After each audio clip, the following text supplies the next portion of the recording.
Bismillahirrahmanirrahim. Assalamu alaikum. Good morning, guys. I hope that you all will be fine. Today we are going to start our lecture number 21. Our subject that we are going to discuss, you know very well, is curriculum adaptation, and course code is SPED 3113. So we will continue our discussion by starting the learning objectives first. So after the completion of this lecture you will be able to, इस lecture को complete करने के बाद students इस काबिल ज़रूर हो जाएंगे. Number 1, know the concerns about the text books. Text book के हवाले से जो भी concerns हैं वो आपके clear हो जाएंगे, वो आप understand करेंगे, जानेंगे. Number 2, elaborate that what makes a great textbooks. आप लोग इस चीज़ को एलैबोरेट कर सकेंगे, एक्सप्लेन कर सकेंगे कि कौन से ऐसे फैक्टर्स हैं कि किस तरीके से एक अच्छी टेक्स्ट बुक बनाई जा सकती है या वो कंसिस्ट करती है. सो स्टूडेंट, अगर हम कोर्स आउटलाइन को देखें, कोर्स आउटलाइन के मुताबिक हम इस वक्त डिस्कस कर रहे हैं 5.2 concerns regarding a text books. पहले हम डेफिनेशन देखते हैं टेक्स्ट बुक कहते किसे हैं. The text book definition is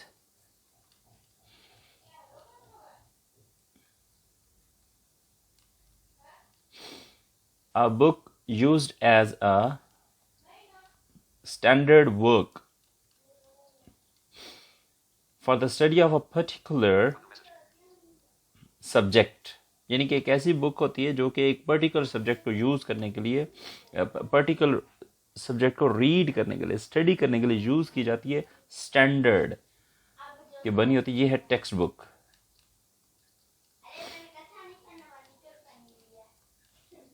text books मुख्तलिफ तरह की गाइड्स या फॉर्मेट्स में आती है.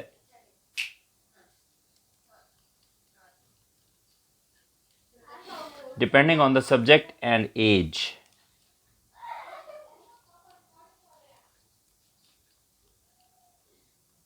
कई टेक्स्ट बुक पेपर पे प्रिंट की जाती हैं जो कि एक एक्सीलेंट मीडियम के तौर पे रिमेन्ड होती हैं, रह जाती हैं. लेकिन चूंकि पब्लिशिंग हाउसेस जो हैं वो दिन ब दिन बढ़ते जा रहे हैं, जो सेल्फ पब्लिशिंग प्रैक्टिशनर्स हैं वो डिजिटल मीडिया यूज़ करने लगे हैं. For example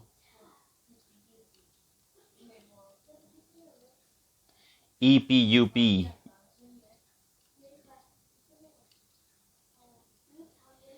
iBooks, web pages, ये मुख्तलिफ तरह के पब्लिशिंग हाउसेस हैं जो कि मैंने आपके साथ, इलेक्ट्रॉनिक पब्लिशिंग हाउस जिनके मैंने नाम लिए 3.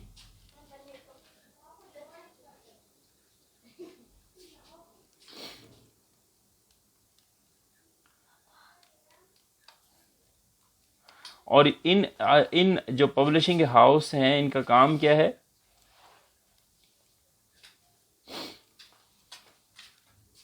ताकि ये कंटेंट डिलीवर कर सकें और इफेक्टिव इंस्ट्रक्शंस को कंट्रीब्यूट कर सकें, और जिस तरीके से फिर इसी तरीके से जो है ना स्टूडेंट्स की एक जो लर्निंग है वो सक्सेसफुल लर्निंग में कन्वर्ट की जा सके. नेक्स्ट हम देखते हैं, हमारे पास पॉइंट है text books in secondary education. मामला जो भी हो, सेकेंडरी एजुकेशन में text book typically new topic introduce करती है जिसमें मुनासिब एग्जाम्पल्स होनी चाहिए और टॉपिक्स को ब्लॉक्स में प्रेजेंट किया जाना चाहिए, जिससे एक बहुत अच्छी प्रैक्टिस होती है. और फिर ऐसे प्रॉब्लम उसमें पेश किए जाते हैं कि जो सॉल्वेबल हों. ताकि इंडिपेंडेंट स्टडी को भी प्रमोट किया जा सके। और फिर इसके अलावा इसमें रेगुलर असेसमेंट के भी मौके होते हैं। जो लर्निंग बच्चे की हुई होती है, स्टूडेंट की जो लर्निंग होती है, उसके हवाले से उसकी फिर असेसमेंट के भी अच्छे मौके शामिल होते हैं। नेक्स्ट हम पॉइंट देखते हैं, quality of text books. Text books मुख्तलिफ क्वालिटीज में होती हैं और कुछ टेक्स्ट बुक्स से बहुत ज्यादा बेहतर होती हैं। लेकिन ये जरूर ध्यान में रखिएगा कि सारी टेक्स्ट बुक एक जैसी नहीं होती।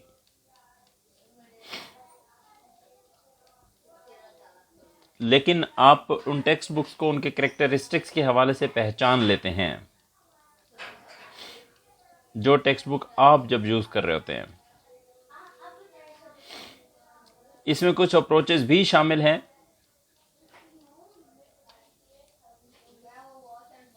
ये रीजनेबल है कि हम इफेक्टिव इंस्ट्रक्शंस के हवाले से क्या जानते हैं और स्टूडेंट लर्न कैसे करते हैं, और फिर इस चीज को इंप्रूव करने की एज अ टीचर हम लोग बार बार कोशिश करते हैं कि टेक्स्ट बुक की जो सपोर्ट है उसको इंप्रूव कैसे किया जा सके, जो कि टीचिंग और लर्निंग प्रोसेस में एक अहम अहमियत की हामिल है। नेक्स्ट हमारे पास पॉइंट है, what makes a great text book. हमारे पास 7 आइडियाज हैं, 7 सजेशंस हैं, 7 एडवाइसेस हैं जिससे हम टेक्स्ट बुक की जो अफादियत है उसको इंप्रूव करने की कोशिश कर सकते हैं। और इसमें टीचिंग लर्निंग स्ट्रैटेजीज शामिल हैं जो कि स्टूडेंट्स के जो बेहतर नताइज हैं उनको शो करने के लिए यूज की जाती हैं। नंबर 1 पे है, introduce new topic by referencing to what the learners already know. ऐसे टॉपिक इंट्रोड्यूस करें कि जिसमें जो स्टूडेंट का जो प्रीवियस नॉलेज है वो उससे मुतल्लिक हो, स्टूडेंट के लिए वो नई इंफॉर्मेशन हो लेकिन उसमें स्टूडेंट का प्रीवियस नॉलेज जरूर शामिल हो। कई टेक्स्ट बुक जो है ना वो नए टॉपिक इंट्रोड्यूस करती हैं जिसमें लर्निंग ऑब्जेक्टिव्स को रेफरेंस किया जाता है, लर्निंग ऑब्जेक्टिव शामिल किए जाते हैं। जैसे हम अपने हर लेक्चर के लर्निंग ऑब्जेक्टिव अलग रखते हैं और फिर उसमें उस नए टॉपिक की गहराई में देखा जाता है। रिसर्च बताती है कि बेहतर लर्निंग या बेटर लर्निंग उस वक्त होती है जब जो स्टूडेंट्स अपने प्रीवियस नॉलेज की बिना पे बिल्ड करते हैं।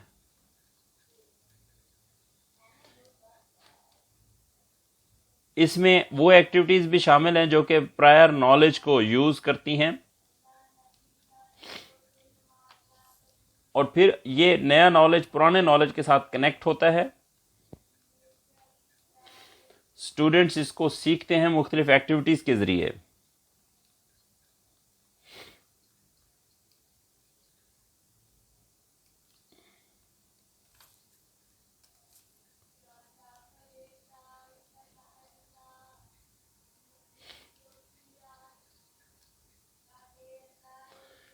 प्रीवियस कंटेंट के साथ जो केयरफुल हाइपर लिंकिंग होती है, ये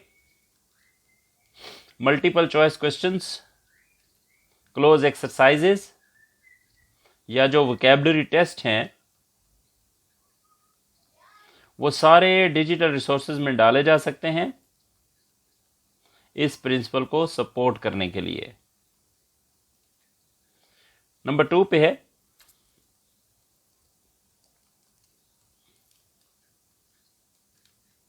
पेयरिंग ग्राफिक्स विद टेक्स्ट, यानी कि टेक्स्ट के साथ ग्राफिक्स को पेयर करना, जोड़ना। टेक्स्ट बुक्स जो हैं वो एस्थेटिकली अपीलिंग होती हैं। हम इस फैक्टर को इग्नोर नहीं कर सकते जो कि लर्नर्स की जो लर्नर्स को नेगेटिवली इन्फ्लुएंस करे,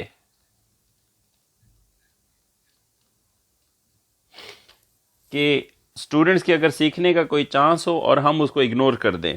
हमारे नज़दीक इस पॉइंट की बहुत इंपॉर्टेंस होनी चाहिए कि स्टूडेंट किस तरीके से लर्न कर सकते हैं, यानी कि हमें स्टूडेंट्स का जो वे ऑफ लर्निंग है वो मालूम होना चाहिए। एज अ टीचर ये हमारी रेस्पॉन्सिबिलिटी है।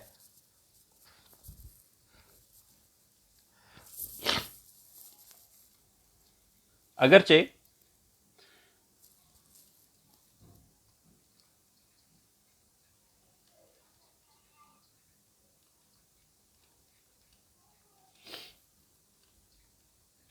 अगरचे एकेडमिक पॉइंट ऑफ व्यू से मुख्तलिफ जो एग्जाम्पल्स हैं वो बच्चे की लर्निंग में अहम किरदार अदा करती हैं। ये मुमकिन है कि ऐसी टेक्स्ट बुक प्रोड्यूस की जाए जो कि अपीलिंग भी हों और सपोर्टिव भी हों। और किस सेंस में अपीलिंग और सपोर्टिव हों? इफेक्टिव इंस्ट्रक्शन के सेंस में अपीलिंग और सपोर्टिव हों। इसमें जो ग्राफिक्स हैं उनका बड़ा अहम किरदार है और वो इस सिलसिले में उनकी बहुत ज़्यादा अहमियत है, क्योंकि ग्राफिक्स एब्स्ट्रैक्ट कॉन्सेप्ट्स और जो नॉलेज का जो स्ट्रक्चर है उसको रिवील करते हैं, जो कि लर्नर्स को हेल्प आउट करता है और लर्नर्स को इनकरेज भी करता है कि वो अपनी लर्निंग को आगे लेकर के जाए। तीसरे नंबर पे है interleaving different but related topics and skills.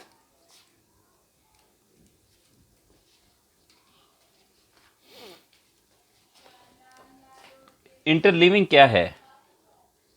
Interleaving basically मुख्तलिफ जो अल्टरनेटिव जो टॉपिक्स होते हैं उनकी एक प्रैक्टिस का नाम है इंटरलीविंग, या मुख्तलिफ जो टाइप्स ऑफ कंटेंट है उसके जो मुख्तलिफ जो एरियाज हैं उसका नाम है इंटरलीविंग। अगरचे इंट्यूटिवली, इंट्यूशन से निकला ये इंट्यूटिवली, इंट्यूशन वजदान को कहते हैं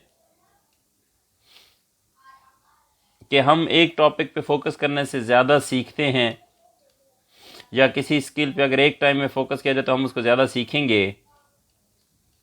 रिसर्च ये बताती है कि बेहतरीन लर्निंग उस वक्त होती है जब स्टूडेंट्स इंटरलीव करता है, यानी कि मुख्तलिफ जो टॉपिक्स हैं या जो स्किल्स हैं उनको एट अ टाइम प्रैक्टिस करता है,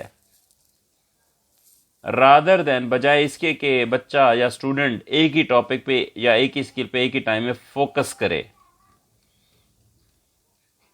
और उसके बाद फिर दूसरे टॉपिक और दूसरी स्किल पे, फिर उसके बाद, यानी कि एक टाइम में एक। लेकिन रिसर्च कहती है एक टाइम में कई टॉपिक्स या कई स्किल्स पे फोकस किया जाए।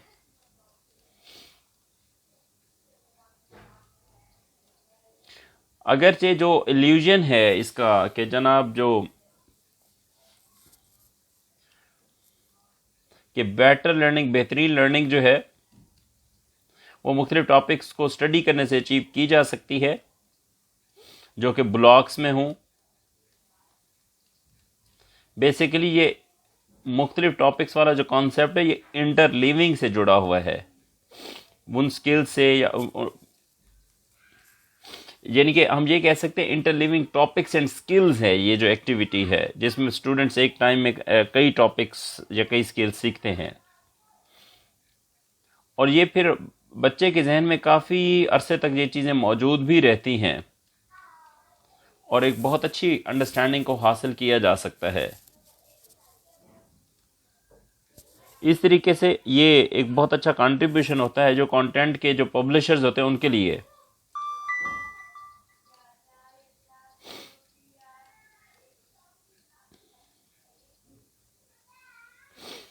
अगरचे ये कई स्टूडेंट्स या कई टीचर्स के लिए कंफ्यूजिंग भी हो सकता है, इस वजह से इसका फीडबैक थोड़ा नेगेटिव आता है। अगर एक चैप्टर जो है किसी एक टॉपिक पे फोकस करे, एक टाइम में, अगरचे ये नॉर्म है और ये दूसरे टॉपिक का अल्टरनेटिव भी हो,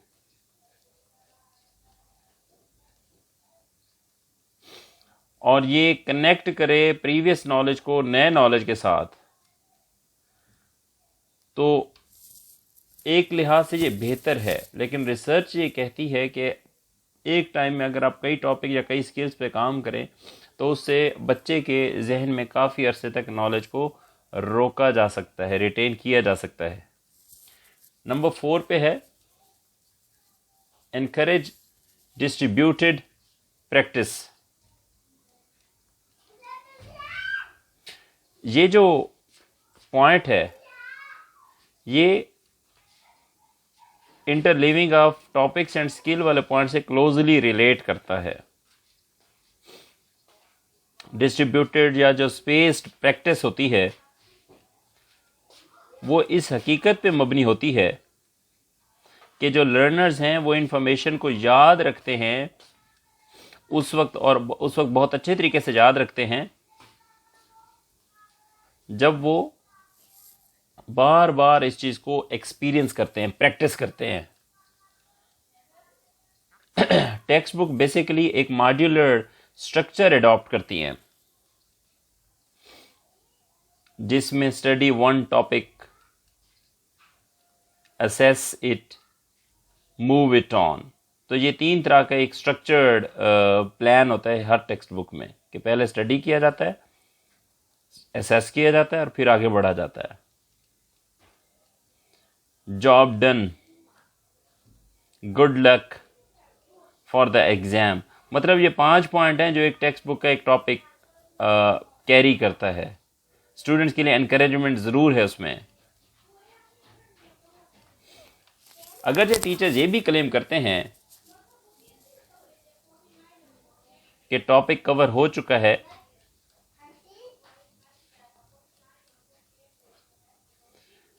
लेकिन इस चीज़ को नहीं क्लेम किया जा सकता कि पेडागॉजिकली वो साउंड मैनर्स में कवर किया गया है।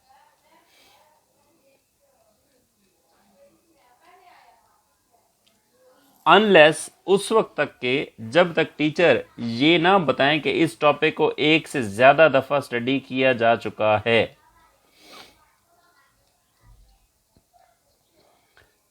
ये जो टेक्स्ट बुक पब्लिशर्स होते हैं बेसिकली ये डिस्ट्रीब्यूटेड प्रैक्टिस फ्राहम करते हैं, स्ट्रक्चर को, कंटेंट को स्ट्रक्चर करके, ताकि स्टूडेंट्स को जो की टॉपिक्स हैं वो बार बार मिलें, बार बार पढ़ें और कॉन्सेप्ट को क्लियर किया जा सके, कॉन्सेप्ट को बिल्डअप किया जा सके। और कॉन्सेप्ट बिल्डअप कैसे होता है? कॉन्सेप्ट बिल्डअप होता है हमेशा रिव्यूइंग अपॉर्चुनिटी से बिल्डअप होता है। रिव्यू कर करके कॉन्सेप्ट बिल्डअप होता है, और ये वही रिव्यू है जो आप लोग देते हैं क्लास में। और चूंकि स्कूल लेवल पे बात हो रही है तो स्कूल लेवल पे जो रिव्यूइंग का जो कॉन्सेप्ट है या कॉन्सेप्ट बिल्डिंग का जो रिव्यू है उसमें हफ्ते भी लगते हैं और महीने भी लगते हैं। नंबर 5 पे है मॉडलिंग सॉल्व्ड प्रॉब्लम। ये जो मॉडलिंग है ये बहुत इफेक्टिव क्लासरूम स्ट्रेटजी है।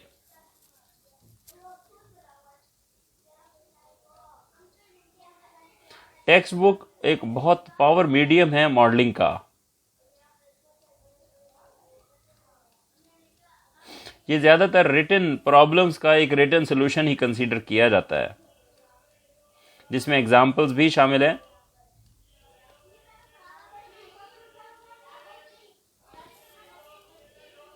इसमें वो स्टेप्स शामिल होते हैं मॉडलिंग में कि जिसमें करेक्ट स्टेप्स शामिल होते हैं, और इसमें वो प्रॉब्लम होते हैं जो कि स्टूडेंट्स ने इंडिपेंडेंटली सॉल्व करने होते हैं।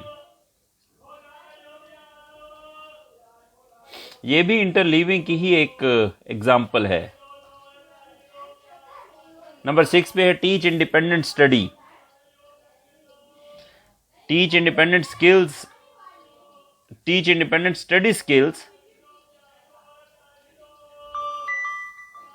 To boost metacognition. अगरचे कई जो टेक्स्ट बुक्स हैं इंडिपेंडेंट लर्निंग प्रमोट करती हैं, for example pointing the students to additional sources, students को एडिशनल सोर्सेज की जाने पॉइंट करके, और इसमें रीडिंग भी शामिल है, रेलिवेंट वेबसाइट्स शामिल हैं, वीडियो क्लिप्स शामिल हैं, फिल्म्स और टीवी प्रोग्राम्स शामिल हैं।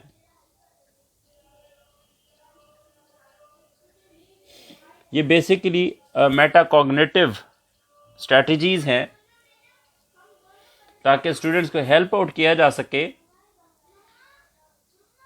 कि वो किसी भी पर्टिकुलर सब्जेक्ट में बेटर लर्नर्स बन सकें। इस आइडिया को इस तरह भी लिया जाता है कि एक जो फ्रेंच टेक्स्ट बुक है उसका मकसद होता है बच्चे को फ्रेंच सिखाना, बल्कि स्टूडेंट्स को ये नहीं सिखाना है हाउ टू लर्न, सीखना कैसे है। और ये जो सीखना कैसे है, ये जो सीखना है बेसिकली ये एसेंस है मेटाकॉग्निशन का इसी बैकग्राउंड में।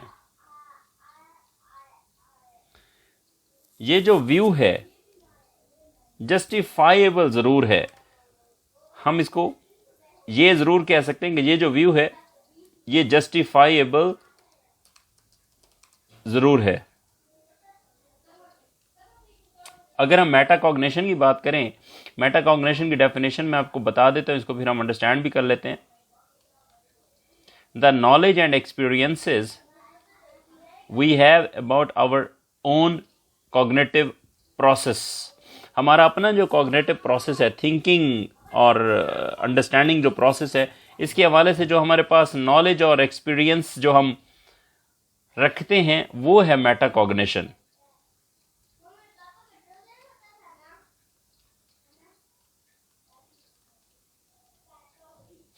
और ये एक ऐसा कंट्रीब्यूशन है जो कि स्टूडेंट्स को लर्निंग की जानिब, सक्सेस की लर्निंग की जानिब लेके जाता है।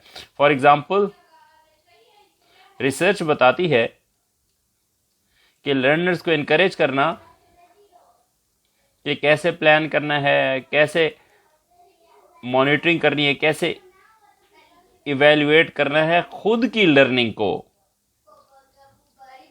जिसमें सब्जेक्ट स्पेसिफिक स्ट्रैटेजीज प्रोवाइड की जाती हैं और गाइडेंस भी, जिसका बहुत जबरदस्त एक इम्पैक्ट होता है लर्निंग के ऊपर। टेक्स्ट बुक इंटरलीव एक्टिविटीज करती है जिसमें स्टूडेंट्स को कहा जाता है कि कहां पे कोई एक टास्क जो है वो रॉन्ग जा रहा है, रॉन्ग हो रहा है, और उसमें वो स्टेप्स लिए जाएं ताकि उस टॉपिक की जो मास्टरी स्किल है वो हासिल की जा सके, और खुद का अपना ही एक काम प्रेजेंट करना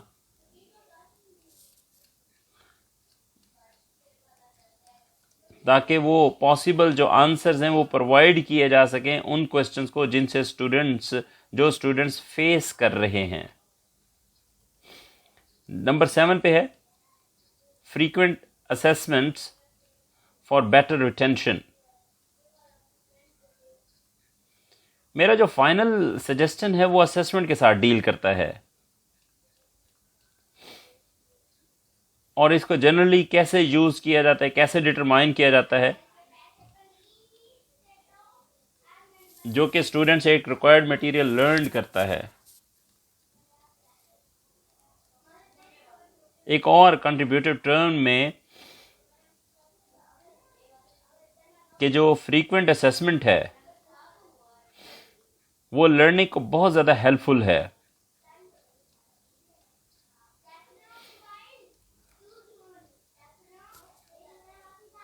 असेसिंग करने से ज्यादा,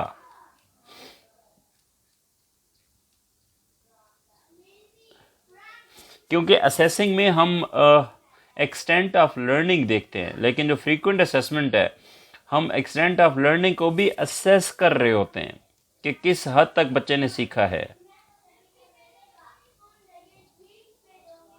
कई जो टेक्स्ट बुक हैं वो सप्लीमेंट्री असेसमेंट के साथ ही आती हैं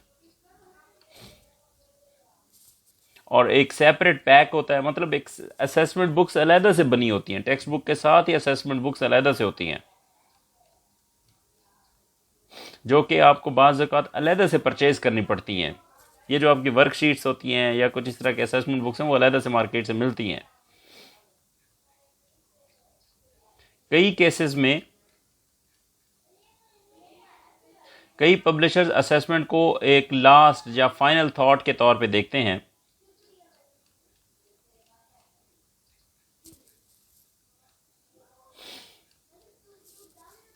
ज़्यादातर जो असेसमेंट है वो यूनिट के एंड पे या मॉड्यूल के एंड पे आती हैं,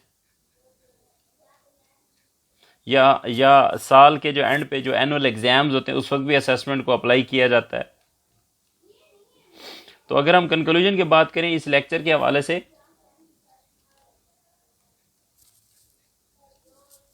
इस लेक्चर के जो लास्ट फेज है, मैं ज़रूर ये कहूँगा कि स्टूडेंट्स की लर्निंग के लिए जो टेक्स्ट बुक हैं वो बहुत ज़रूरी एक एसेंशियल पार्ट है। ऊपर वाले जितने भी पॉइंट्स मैंने आपके साथ डिस्कस किए हैं ये सारे पॉजिटिव या नेगेटिव फैक्टर्स एक टेक्स्ट बुक के लिए ज़रूर कंसीडर किए जा सकते हैं। अगर इन पॉइंट्स को फॉलो किया जाए और एज एन एक्टिव अप्रोच देखा जाए, जो स्टूडेंट्स विद डिसेबिलिटीज़ के साथ अटैच होते हैं, तो एक टीचर को बहुत ज़्यादा फ़ायदा हो सकता है उन बच्चों को एक अच्छे तरीके से लेकर के चलना। और एक अच्छे टीचर की ये खूबी है कि एक टेक्स्ट बुक को बहुत अच्छे तरीके से क्लास में एडमिनिस्टर करना, यूज़ करना, अप्लाई करना, ताकि जो टेक्स्ट बुक के अंदर जो चीज़ पब्लिश की गई है उसको बहुत अच्छे तरीके से यूज़ करते हुए स्टूडेंट्स के नॉलेज में इजाफा किया जा सके और स्टूडेंट की जो लर्निंग है वो लाइफ लॉन्ग लर्निंग के तौर पे देखी जा सके या की जा सके। So student, this is the lecture for today. I hope that you will have the good learning today. If you have any questions, you may ask please in the comment box, or you can ask me at my WhatsApp number as well. You can show your comments by showing your presence on this YouTube channel. You can also share this information to anyone else as well. Thank you very much. Take good care.